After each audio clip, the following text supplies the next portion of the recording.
Secretary, let me ask you about higher education. Let's move over there in the U.S. We have some of the best universities in the world. We know that. But financing college is very tough for millions of Americans. You say there's a crisis going on in terms of paying for college. Tell us what's happening. Sure. Well, I'm here at the Federal Student Aid Conference. It's about to begin, and I'm going to be talking today about the fact that we have a crisis around student aid, around student debt, and it really is impacting not only students, but it's going to ultimately impact our economy. And if we aren't honest about that, and if those who are policymakers and those who can impact, starting from Congress, but schools and universities have to take a look at their role in what needs to change to allow for students to pursue their futures, but doing so in a responsible way. Students have to have more information about the debt that they're assuming and understand the implications. 70% of the growth in the student loan debt portfolio has been students taking on more and more debt over the last 8 years. It's not more students accessing the system. It is more students or existing students taking on a lot more debt. It took 42 years for the student loan balance to grow to $500 billion. It took 11 years for it to grow another trillion beyond that.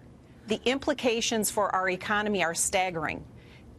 More than $10,000 of someone else's student debt for every single American taxpayer, 145 million of them.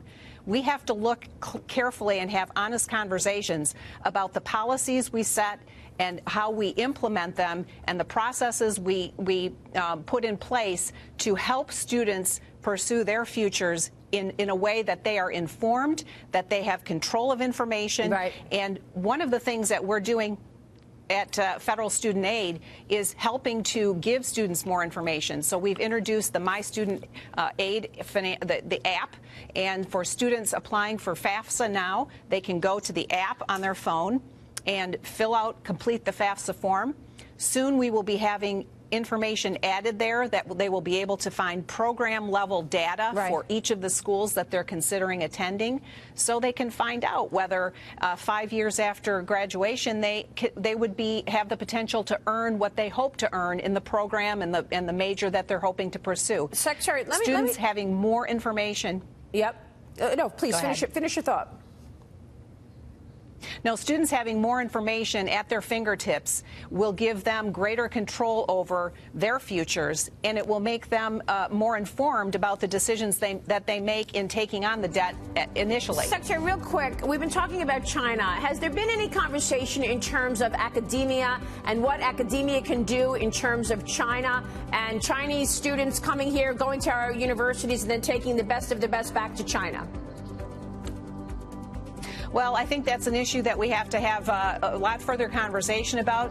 It's good to have international exchanges. I think that's important for our students from America and for students from around the world. But I think we need to also do it with our eyes wide open about the potential for abuses in that regard. The Secretary DeVos, I know we've got a lot more to talk about. We hope you'll come back soon. Thanks very much for scratching the surface with us this morning. Betsy DeVos joining us.